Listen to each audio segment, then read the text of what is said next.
아하시야가 사마리아에 있는 그의 다락 난간에서 떨어져 병들매 사자를 보내며 그들에게 이르되 가서 에그론의 신 바알 세부백에 이 병이 낫겠나 물어보라 하니라. 여호와의 사자가 디셉 사람 엘리야에게 이르되 너는 일어나 올라가서 사마리아 왕의 사자를 만나 그에게 이르기를 이스라엘에 하나님이 없어서 너희가 에그론의 신 바알 세부백에 물으러 가느냐. 그러므로 여호와의 말씀이 내가 올라간 침상에서 내려오지 못할지라 내가 반드시 죽으리라 하셨다 하라. 엘리야가 이에 가니라.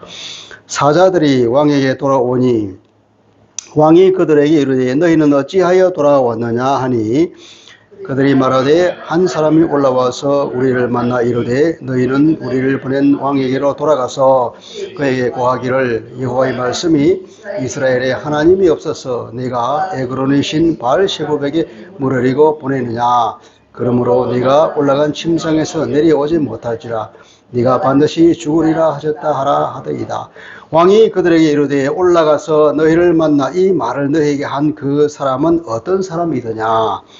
그들이 그에게 대답하되 그는 털이 많은 사람인데 허리에 가죽띠를 띄었더이다 하니 왕이 이르되 그는 디셉 사람 엘리야로다. 이에 50부장과 그의 군사 50명을 엘리야에게로 보내매 그가 엘리야에게로 올라가 본즉 산꼭대기에 앉아 있는지라. 그가 엘리야에게 이르되 하나님의 사람이여 왕의 말씀이 내려오라 하셨나이다. 엘리야가 50부장에게 대답하여 이르되 내가 만일 하나님의 사람이면 불이 하늘에서 내려와 너와 너희 50명을 살을지로다 하매 불이 곧 하늘에서 내려와 그와 그의 군사 50명을 살랐더라. 왕이 다시 다른 50부장과 그의 군사 50명을 엘리야에게로 보내니 그가 엘리야에게 말하며 이르되 하나님의 사람이여 왕의 말씀이 속히 내려오라 하셨나이다 하니 엘리야가 그들에게 대답하여 이르되 내가 만일 하나님의 사람이면 불이 하늘에서 내려와 너와 너희 50명을 살을지로다 하매 하나님이 불이 곧 하늘에서 내려와 그와 그의 군사 50명을 살았더라. 왕이 세 번째 50부장과 그의 군사 50명을 보낸지라. 셋째 50부장이 올라가서 엘리야 앞에 이르러 그의 무릎을 꿇어 엎드려 간구하여 이르되 하나님의 사람이여 원하건대 나의 생명과 당신의 종인 이 50명의 생명을 당신은 귀히 보소서. 불이 하늘에서 내려와 전문의 50부장 둘과 그의 군사 50명을 살랐거니와 나의 생명을 당신은 귀히 보소서 하매 여호와의 사자가 엘리야에게 이르되 너는 그를 두려워하지 말고 함께 내려가라 하신지라. 엘리야가 곧 일어나 그와 함께 내려와 왕에게 이르러 말하되 여호와의 말씀이 네가 사자를 보내 에그론의 신 바알세부백에 물으리 하니 이스라엘에 그의 말을 물을 만한 하나님이 안 계심이냐. 그러므로 네가 그 올라간 침상에서 내려오지 못할지라 네가 반드시 죽으리라 하셨다 하니라. 왕이 엘리야가 전한 여호와의 말씀대로 죽고 그가 아들이 없으므로 여호람이 그를 대신하여 왕이 되니 유다 왕 여호사밧의 아들 여호람의 둘째 해였더라. 아멘. 하나님의 말씀입니다. 인간의 죄의 뿌리가 뭐죠? 죄의 뿌리. 그건 교만이죠, 그죠? 교만과 이 교만을 부추긴 사단의 그 공작이 합작이 되어서 엄청난 문제가 발생했습니다, 이 땅에. 근데 그 사탄이 지금도 맹활약 중이라는 사실을 우리가 잘 알아야 됩니다. 사탄은 말하자면 하나님의 대적자이죠. 지금 말하자면 적그리스도라고 하는 것은 결국 그 근본이 사탄입니다. 사탄은 하나님을 대적하는 일을 하죠. 사탄은 또 사람을 통해서 일한단 말이죠. 그러니까 인간이 하나님을 대적하는 이 인류의 역사는 정말 인류 역사 내내 면면이 이어져 내려오고 있습니다. 인간의 자기중심성, 그리고 인간의 그 교만, 그것이 하나님을 대적하는 사탄의 그 부추김과 결합했을 때에 얼마나 나쁜 역사를 만들어내는지 모릅니다. 우리는 그래서 역사에서 배워야 됩니다. 구약 이스라엘의 역사는 바로 하나님께서 그 백성들에게 이 역사를 통해서 어떻게 간섭하시고 어떻게 격려하고 또 꾸짖고 잘 이끌어 가셨는지, 그래서 그 역사가 어떻게 됐는지를 보면서 우리는 오늘 우리가 살아가는 현장에서 그것을 배우면서 다시는 그 나쁜 역사를 되풀이하지 말아야 될 것입니다. 아합이 죽고 이제 그 아들 아하시야가 왕이 되었습니다. 아합의 그 얼마나 나쁜 왕인지는 누누이 설명할 필요가 없죠. 열왕기에 늘 설명하는 것이 아합이 정말 둘도 없이 나쁜 왕으로 묘사되고 있습니다. 그런데 그 아합이 죽고 이제 그 아들 아하시가 왕이 되는데, 그래서 열왕기 하에 들어가면 그 첫 마디가 아합이 죽은 후에 모압이 이스라엘을 배반하였더라 하는 그런 말로 시작합니다. 모압은 다윗이 정복한 이후로 계속 이스라엘의 속국이 되어 왔죠. 북이스라엘의 지배하에 있었는데 아합이 죽고 나서 배반하였다는 겁니다. 독립을 선언했죠. 그만큼 북이스라엘의 국력이 쇠퇴하고 있다는 징조죠.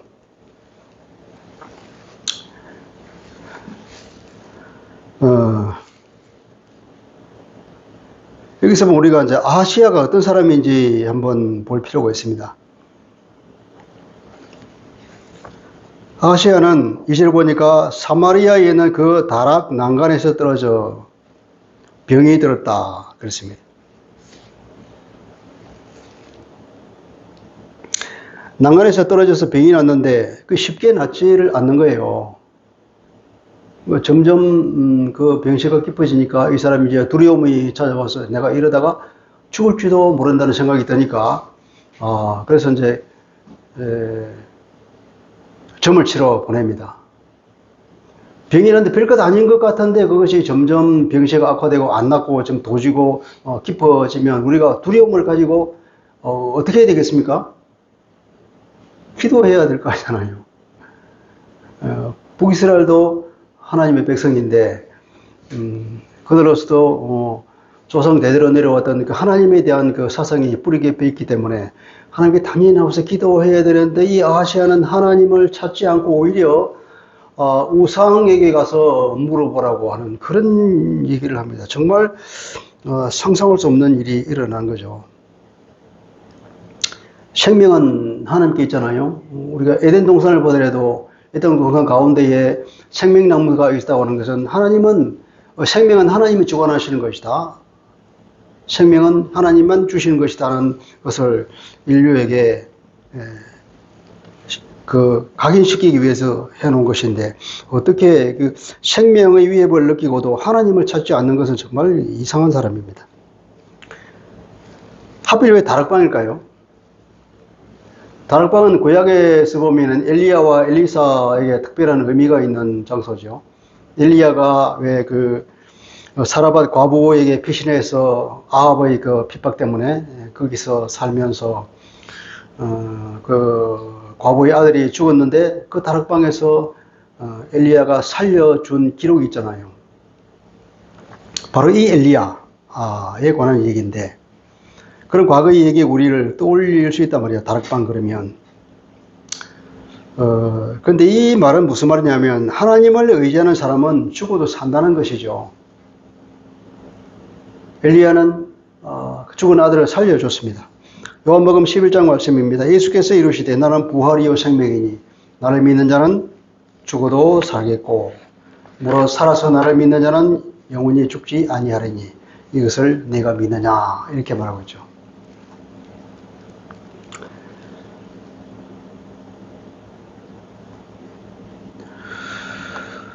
에글론의 신 바알세부에게 사람을 보내어서 자기가 죽겠는지 사겠는지 물어보라고 신탁을 받아보라고 보냈는데 이게 바알세부 우리 신약에 보면 바알세불이라는 말이 나오죠. 바알세불 그때는 사탄의 왕 그래서 귀신의 왕 사탄이라고 그 당시에는 알려져 있었는데 여기에서 나오는 구약에 나오는 바알세불이라고 하는 것은 바알이라고 하는 것은 그 주인을 말하는 거예요. 히브리 말로. 남편도 이제 바알이라고 표현을 해요. 바알이라고 표현하는지 바알이라고 하는지 발음을 어떻게 하는지 모르겠지만 그 바알이 주인이고 셰부부라고 해요. 셰부부는 파리를 말하는 거예요. 파리, 날파리들 그런 것들. 날벌레 그러니까 날벌레의 주인, 파리의 주인이라는 말이죠. 옛날에 파리 대왕이라는 뭐 소설이 있잖아요.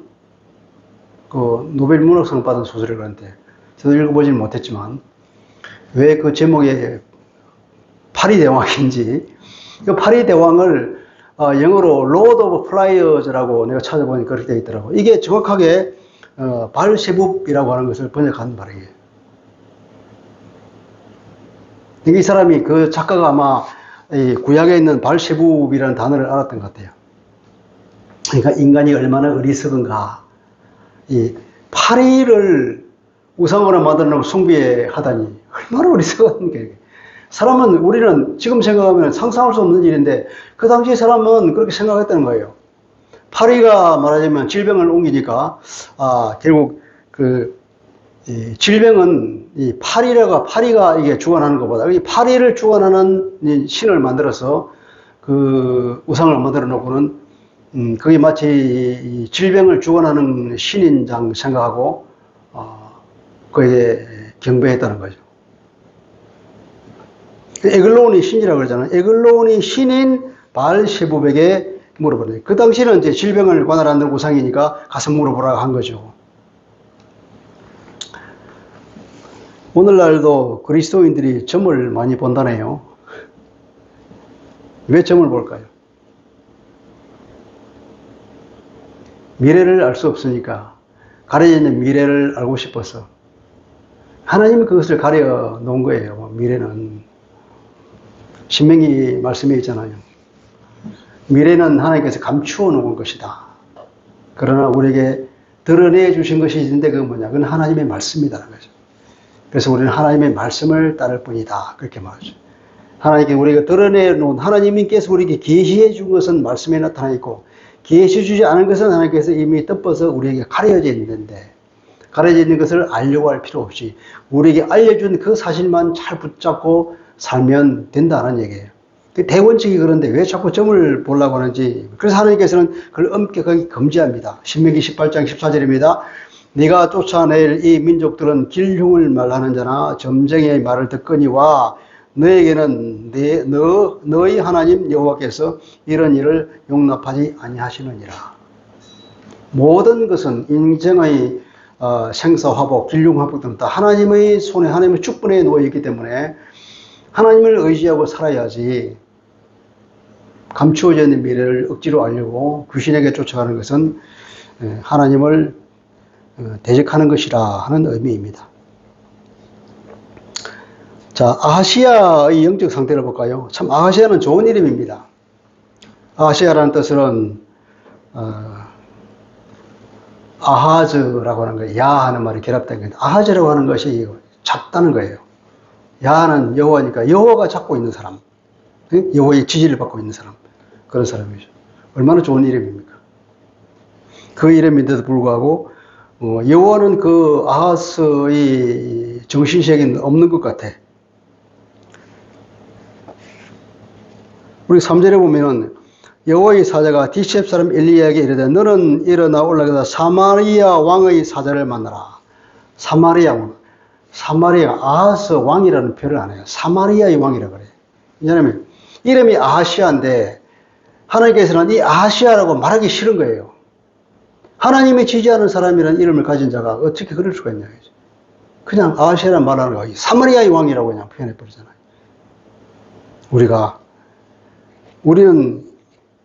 우리도 보면 참 한국 사람도 이름에 의미를 가진 이름을 짓잖아요. 우리 모두가 다 자기 이름의 뜻을 가지고 있죠? 근데 그 뜻에 합당한 삶을 살고 있습니까? 아하시아가 좋은 이름임에도 불구하고 그 이름에 전혀 걸맞지 않은 삶을 삶으로써 이렇게 하나님으로부터 이름조차 거명되지 못하는 수모를 당하는데 우리 모두가 다 자기 이름에 걸맞는 삶을 살았으면 좋겠습니다.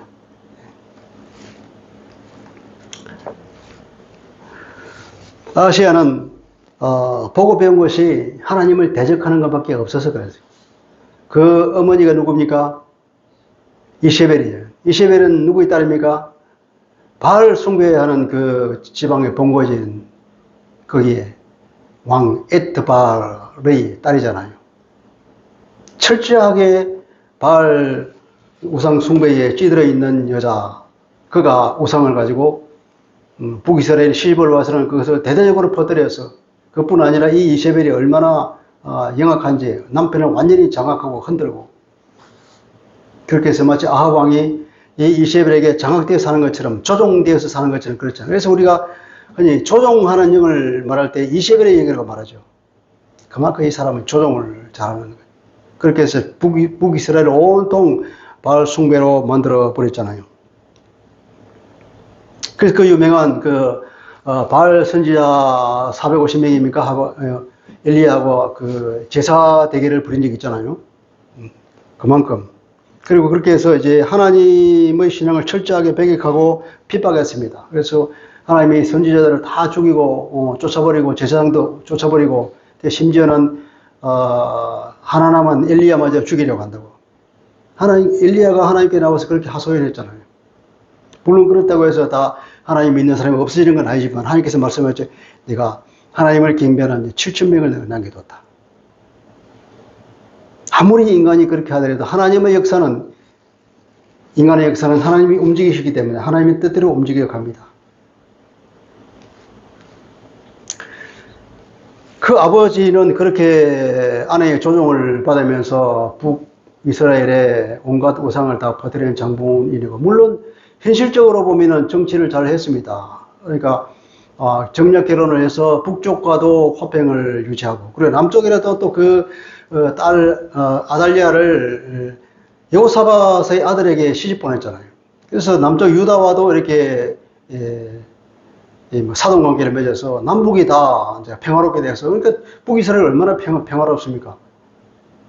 남북에 공격이 안 들어오니까 그렇게 아주 정치를 잘 한 것인 거예요. 현실적으로는 정치를 했지만 하나님 보시기에는 대단히 약한 왕이란 말이죠.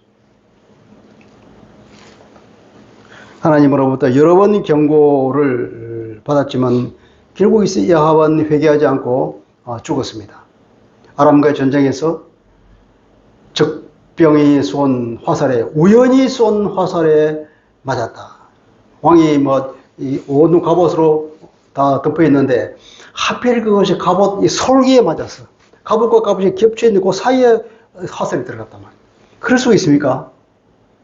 우연히 쏜 화살이 우연히 거기 쏙 들어가서 거기 상처를 냈단 말이에요. 근데 부상을 당했어. 부상을 당해서 이제 왕이 야 내가 부상을 당했으니까 빨리 밖으로 나가서 치료받아야 되겠다. 나가자. 그런데 얼마나 전쟁이 격렬했더니 도저히 빠져나갈 수가 없어. 하루 종일 적군과 맞서 막 싸우고 하다 보니까 과다출혈로 죽은 거예요. 이게 우연이겠습니까? 하나님의 예언은 틀림없이 이루어집니다. 아하시아는 그런 아버지와 그런 어머니 그리고 엘리야와의 싸움 그리고 하나님의 살아계심을 분명히 보아서 알 것이지만 도무지 거기서 교훈을 배우지 못한 것 같아요. 그거는 사탄에 장악된 삶입니다. 그 역시도 하나님을 인정하지 않고 가문의 습관에 따라서 그죠? 에글론의 신에게 점을 보러 사람을 보낸 어리석음을 보냈습니다. 그 가문 자체가 어둠으로 가득 차 있고 사탄에게 완전히 장악되어 있어서 영적으로 둔감하고 영적으로 무지하고 아주 빛 대신 하나님을 알지 못했다는 거예요. 그 가문에 내려오는 영적인 흐름이 완전히 어둠으로 가득 차 있으니 이 사람이 제대로 된 판단을 할 리가 없는 거죠. 드디어 하나님이 개입합니다. 3절 보면은 여호와의 사자가 엘리야에게 말해서 그에게 가서 말하라 그런 거죠. 뭐냐? 이스라엘에 하나님이 없어서 너희 에그론의 신 바알세불에게 무릎을 가느냐? 그러면서 그가 그 올라간 침상에서 내려오지 못하고 반드시 죽을 것이라고 말하라고 하는 거죠. 그 경고를 줍니다. 그 사자들이 다시 돌아왔어요. 하나님께서 그 경고를 주시는 것은 아하시아를 반드시 죽이려는 하나님의 의도였을까요? 하나님의 사랑이 많으셔서 사람이 죽는 것을 원하잖아요. 참 우리가 역사를 보면 왜 저런 역사가 계속될까 하는 생각이 들잖아요. 악한 사람들이 장악하는 세상이 오래가고 하나님은 두 가지 마음이 있는 거예요. 하나님은 공의와 정의의 하나님이신 한편은 또 사랑의 하나님이시라. 우리를 사랑하시고 그래서 회개가 돌아오기를 기다리기 때문에 이 역사가 우리가 볼 때는 참 이해하지 못하는 역사가 흘러가는 거예요. 악의 득세하는 세상이 있고. 그래서 하나님께서 계신가 안 계신가 이렇게 의문을 가질 정도로 세상의 역사가 그렇게 흘러가는 거예요. 하나님 두 가지 마음이기 때문에 그래요. 사랑과 정의 두 가지 마음. 그러나 하나님은 영원히 기다리지는 않으신다. 때가 되면 반드시 처벌과 심판과 징계가 있다는 거죠. 하나님은 이 사람의 회개가 돌아오라고 경고를 내린 겁니다. 에스겔 33장 11절 말씀입니다. 너는 그들에게 말하라. 주 여호와의 말씀이니라. 나의 삶을 두고 맹세하노니 나는 악인이 죽는 것을 기뻐하지 아니하고 악인이 그의 길에서 돌이켜 떠나 사는 것을 기뻐하노라. 하나님은 이러신 분이라고. 아하시아가 죽으라고 이렇게 얘기한 거 아니에요. 너 절대로 네가 올라간 침상에서 못 내려가 반드시 죽을 것이라고 이렇게 말하는 것은, 그렇게 강조해서 말하고 있는 것은 너가 회개하지 않으면 안 돼. 강력하게 경고하는 얘기예요. 아하시아는 이 말에 오히려 반대로 행동했습니다. 더구나 누가 얘기한 거, 엘리야가 얘기한 거잖아요. 그래 말하니까 그 사람이 누구더냐 물어봤잖아요. 7절에 보면 왕이 그들에게 이르되 올라와서 너희를 만나 이 말을 너희에게 한 그 사람은 어떤 사람이더냐 물으니까 그들이 그에게 대답해 그는 털이 많은 사람인데 허리에 가죽줄 띠었더니 하니 왕이 이르되 그는 디셉 사람 엘리야로다. 이 사람들이 바알세불을 만나러 갔어. 바알세불을 만나러 갔는데 누구를 만나냐면 바알쉐아르를 만났다 이 말이에요. 이게 털이 많은 사람이라고 하는 것은 이렇게 원문에 보면 털의 주인이에요. 파리의 주인을 만나러 가는데 털의 주인을 만난 거예요.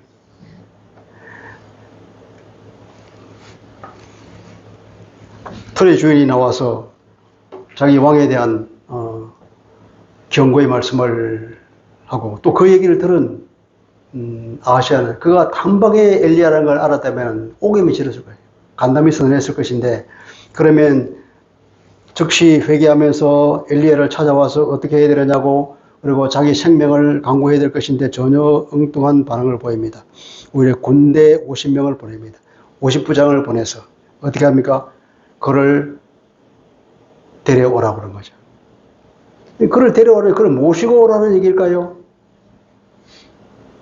그를 체포해서 죽여버리겠다는 말 아닙니까?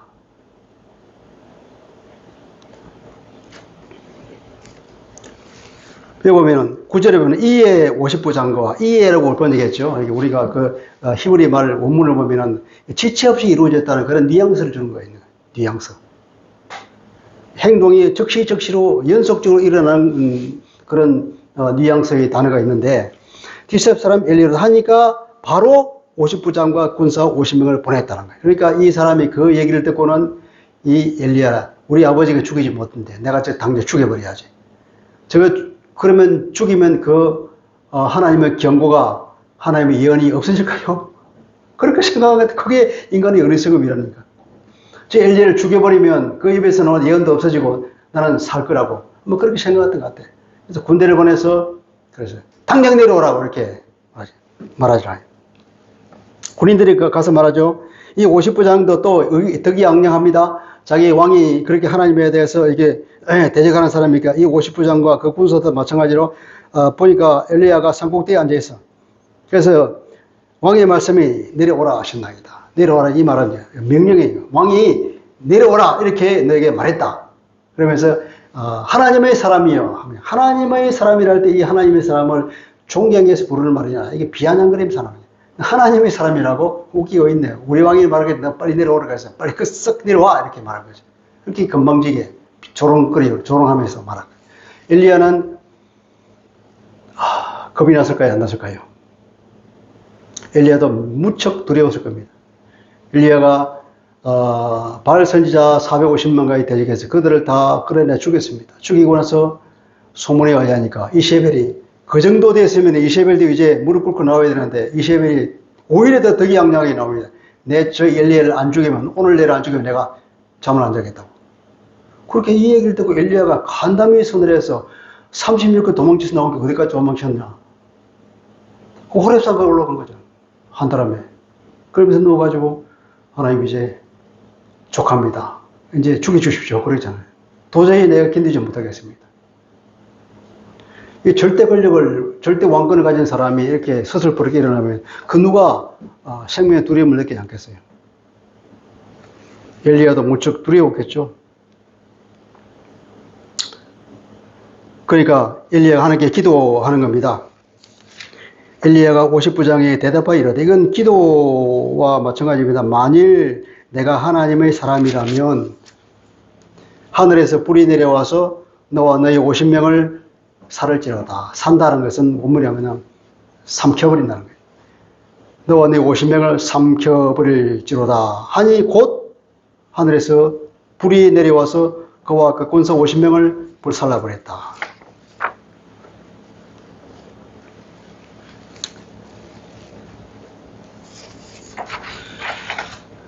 여기서 우리가 재미있는 하나님의 계획을 보고 있는데, 내려오라 하는 말이 있죠. 엘리야가 높은 산꼭대에 올라가 있어. 그래, 왕이 있으니까 내려오라 하는 거죠. 엘리야를 내려오는데, 아하시아는 침상에 올라가서 지금 못 내려오고 있어.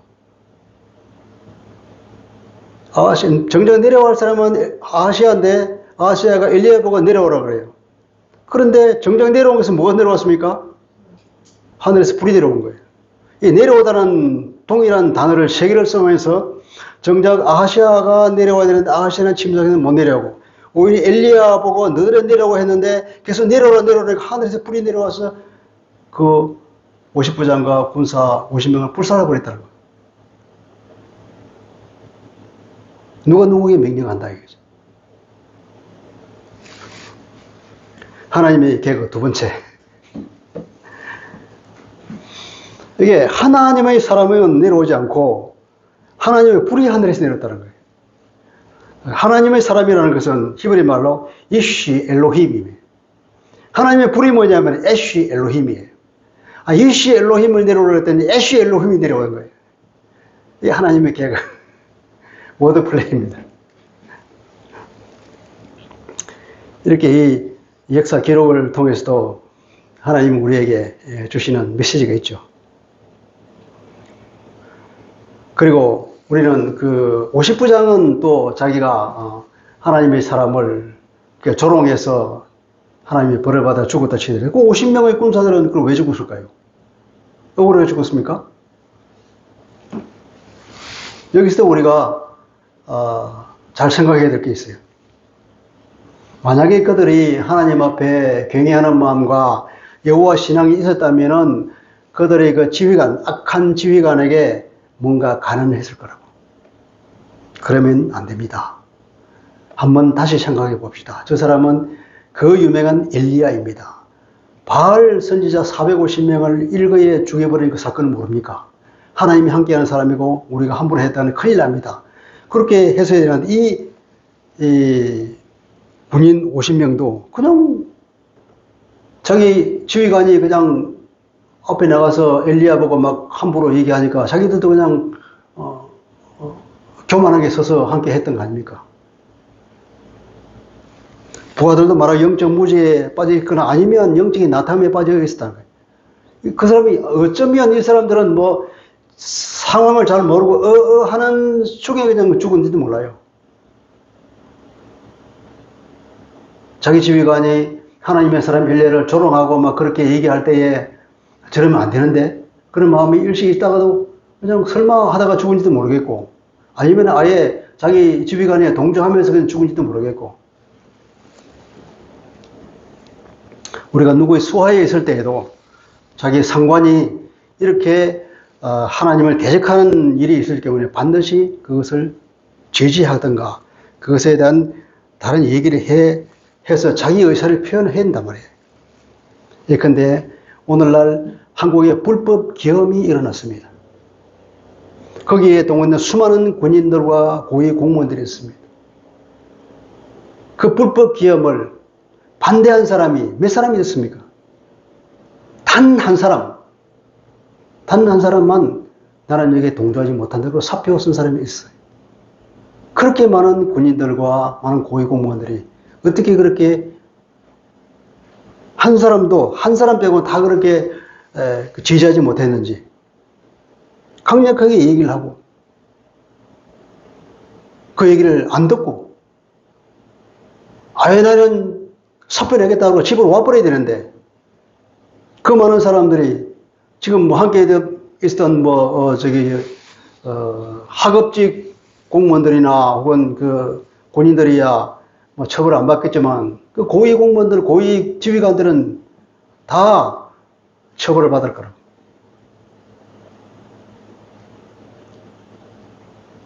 그 처벌이 가벼운 처벌일까요? 군인 같으면 사형 아니면 무기징역이에요. 상상할 수 없는 그런 처벌이 기다리고 있다는 그 사람들은 꿈에도 생각 안 할 거예요. 지금은 뭐 온통 데모가 일어나고 뭐 막 좌우가 갈라져서 싸우는 것 같지만 시간이 지나 보십시오. 반드시 그들은 자기들이 상상할 수 없는 처벌을 받을 겁니다. 이런 상황에서 부하 50명이 자기 상관이 그렇게 안악무인으로 날뛰는 것을 제지하지 않고 있다가 한몫에 죽은 것을 우리가 생각해야 되는 거예요. 그런데 이렇게 죽었는데도 아합 왕은 또다시 즉시로 다른 50부장과 50명의 군사를 보냅니다. 그들이 똑같이 하다가 똑같이 죽었습니다. 세 번째 보냈습니다. 이 왕이 도대체 무슨 마음으로 무슨 오기를 부리고 하나님께 대응을 이렇게 대적을 합니까? 이 왕은 심히 고집스럽고 심히 이기적입니다. 자기 부하들은 백성들의 죽건 말건 자기 마음대로 하는 사람이잖아요. 마치 누구와 닮았잖아요. 이런 사람은 지도자의 자격이 없는 거예요. 하나님은 더 이상 아합을 두면 안 되겠다는 생각을 가지겠죠. 세 번씩이나 그러니까.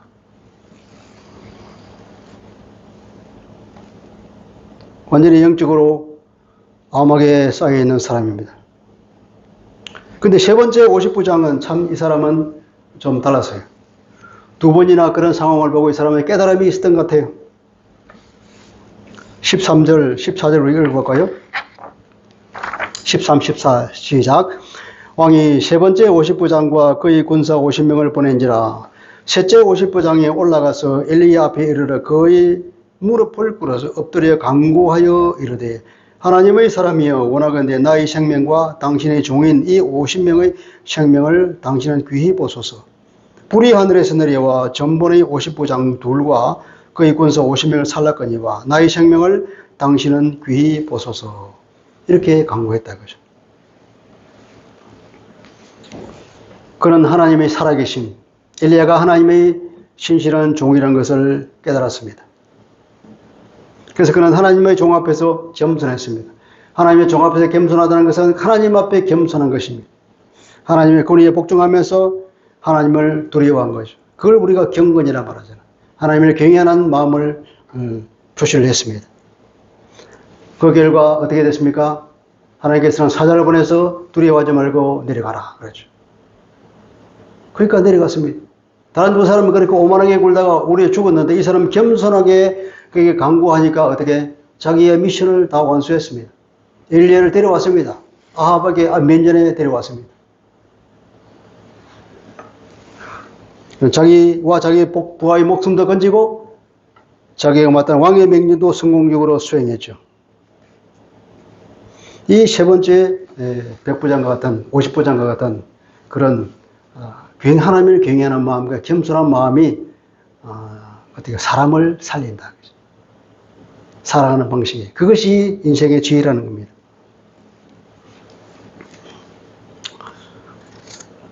두 번의 심판을 통해서 하나님의 살아계심을 온 백성들이 알았을 거예요. 더구나 이제 그것을 깨달은 50분여까지 나타났으니까 하나님께서는 이제는 아시아도 알 거다. 너를 죽이지 못할 거다. 그러면서 이제 두려워하지 말고 내려가라 한 거예요. 그래서 엘리야는 하나님의 명령에 즉시 순종해서 내려가서 아합 앞에 서서 하나님의 말씀을 선포했습니다.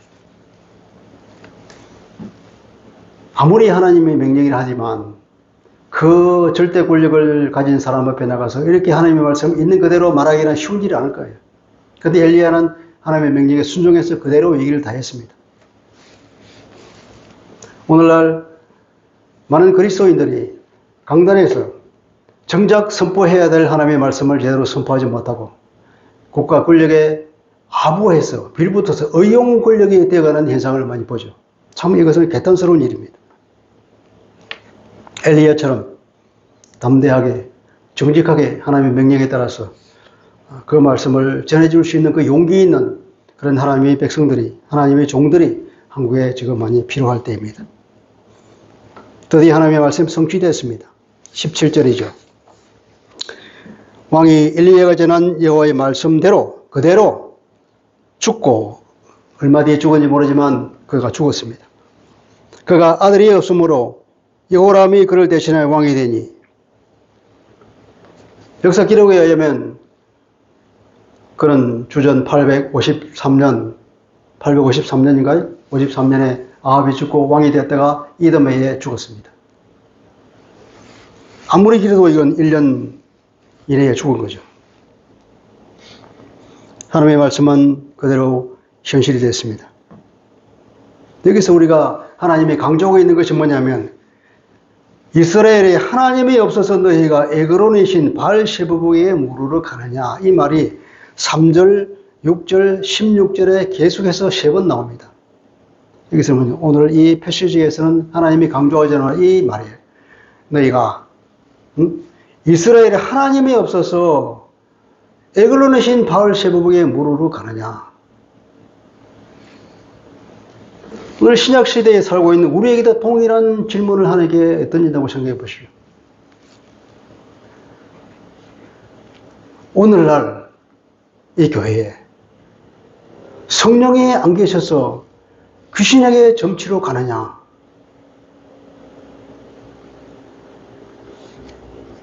인생에 문제가 생겼습니까? 누구에게 가야 되겠습니까? 하나님 앞으로 가야죠. 기도하는 것을 배워야 됩니다. 우리 말씀을 다시 정리해 보면, 이 아하시아는 하나님을 대적한 무도한 사람입니다. 그러나 영적인 무지와 오만에 빠져서 죽음을 자초했죠. 그도 그것이 그는 그런 가문에서 자라서 어쩌면 그의 운명인지도 모르겠습니다. 가문 자체가 어둠으로 가득 차 있으니 그가 듣고 배우고 간 것이 그거밖에 없으니 그런 행동을 하다가 결국은 어둠 속에서 죽고 말았죠. 그의 군인들도 함께 그런 어둠 속에서 죽었습니다. 그러나 그와 대조적으로 하나님을 경외한 한 50부장은 겸손하게 하나님을 경외하는 가운데 그런 목숨을 부지했고, 그 이후에 그 사람은 아마 높이 들림을 받았을 것입니다. 그리고 하나님을 의지하는 삶을 살아야 된다는 것을 우리에게 교훈하고 있습니다. 하나님을 신뢰하면, 하나님을 믿으면 하나님을 의지하게 되죠. 이게 믿음이 곧 하나님에 대한 의지로 행동으로 나타나는 거죠. 하나님을 신뢰하지 않으면, 하나님을 불신앙이 있으면 하나님께 의지하는 행동이 나오지 않는 거죠. 하나님을 의지한다고 하는 것은 그 안에 믿음이 있다는 것입니다. 불신앙이 있으면 하나님께 기도하지 않습니다. 어디로 갑니까? 무당에게 점치러 갑니다. 우상에 간다는 거죠. 우상은 뭐냐면 인간이 만드는 창조물인데, 왜 만들었냐면 하나님께 가면 인간이 원하는 것을 달라고 하는 하나님께서 고기 주십니까? 우리 아버지에게 아들이 뭘 해달라고 그러면 아버지가 점치 안 해준단 말이야. 아무리 부자라도, 부자 아버지도. 왜냐, 안 주는 이유가 잘못하면 아들이 타락할까봐 꼭 필요할 때 주지, 아무거나 주지 않단 말이에요. 아들이, 아버지 친구들이랑 술 마시고 싶어요. 용돈 더 주세요. 한다고 아버지가 술술 내주니까 아버지가 아니지. 마찬가지로 하나님은 우리가 그런 타락한 사람이 되지 않도록 하기 위해서 우리의 기도를 점점 잘 안 들어주시는 거예요. 그런데 그러면 그 탐욕을 채우기 위해서 어디로 가느냐? 그 탐욕을 채우기 위해서 만드는 존재가 창조한 게 우상이란 말이에요. 그 우상은 자기 탐욕을 채우기 위한 수다로 만들어 놓은 우상인데, 거기에 귀신이 갖다 들러붙어, 사탄이 들러붙어 가지고 어떻게 하느냐? 그 사람에게 그 탐욕을 채워주는 거예요. 근데 그 대가가 뭡니까? 영혼이란 말이에요. 자기 영혼을 팔고 탐욕을 받는 거죠. 이게 우상이라고 하는 그 본질인데, 사람은 그걸 모르고 우상에 빠져서, 우상에 가면 어떻게 합니까? 우상은 말하면 내 몸을 맞으면 끝이에요. 아무것도 안 팔아요. 원하게만 다 줘. 그 대신 뭘 준다? 자기도 모르는 사이 자기 영혼이 뺏겨버린다는 것. 그 우상은 아무것도 아니라는 것. 성경에도 늘 말하지만 우상 그게 뭐 말을 할 줄 아나, 뭐 들을 귀가 있나, 그럴 발이 있나. 전쟁이 나서 피난 갈 때는 그 우상이 지발로 걸어갈 수도 없어서 그 우상을 네가 짊어지고 가야 되지 않냐 하는 그렇게 조롱한 말씀이 있다고요. 오늘 우상은 아무것도 아니야. 문제는 뭐냐? 그 배후에 사탄이 역사한다는 거예요.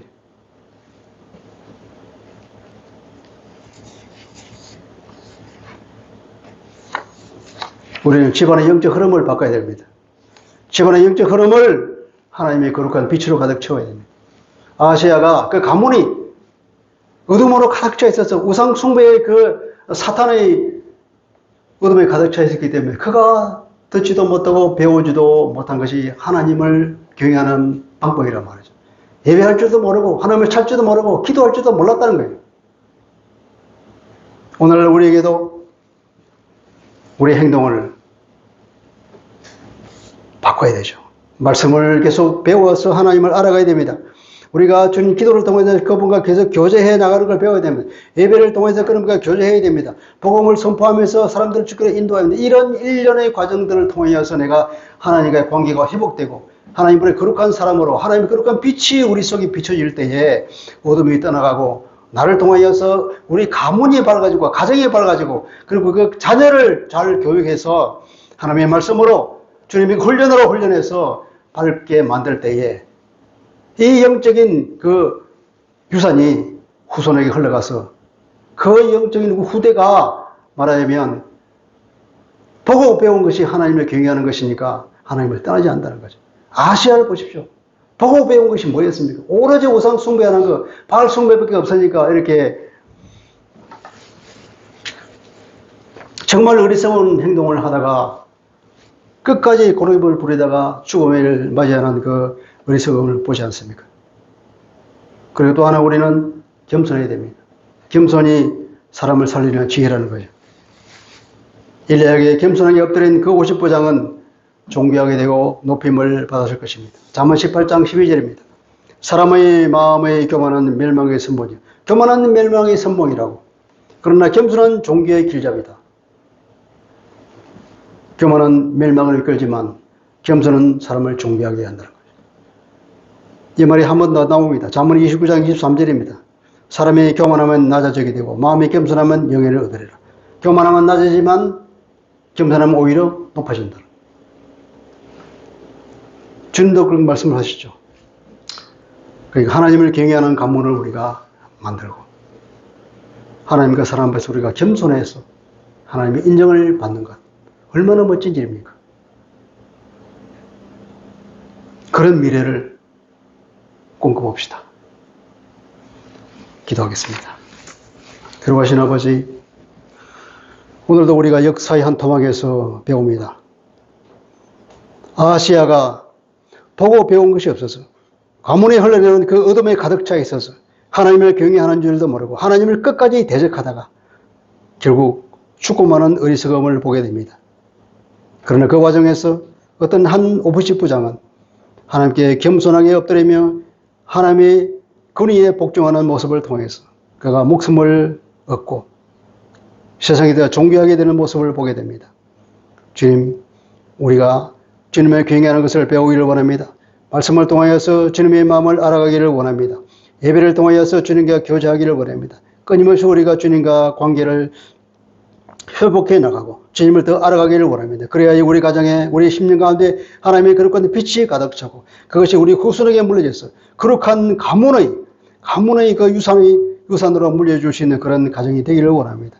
우리 삶이 그렇게 되고 우리 자녀를 교육하고 우리가 끊임없이 주님과 교제하여서 거룩한 백성, 하나님의 빛이 가득 찬 살아있는 백성으로 살아갈 수 있도록 은혜 베풀어 주시옵소서. 우리가 사람과 하나님 앞에 늘 겸손하여서 겸손이야말로 삶의 모든 지혜라는 걸 깨닫고 그런 삶을 살아서 주님의 인정을 받는 놀라운 삶이요 놀라운 가문이 될 수 있도록 은혜 베풀어 주옵소서. 예수 그리스도의 이름으로 기도합니다. 아멘. 찬양 94장입니다.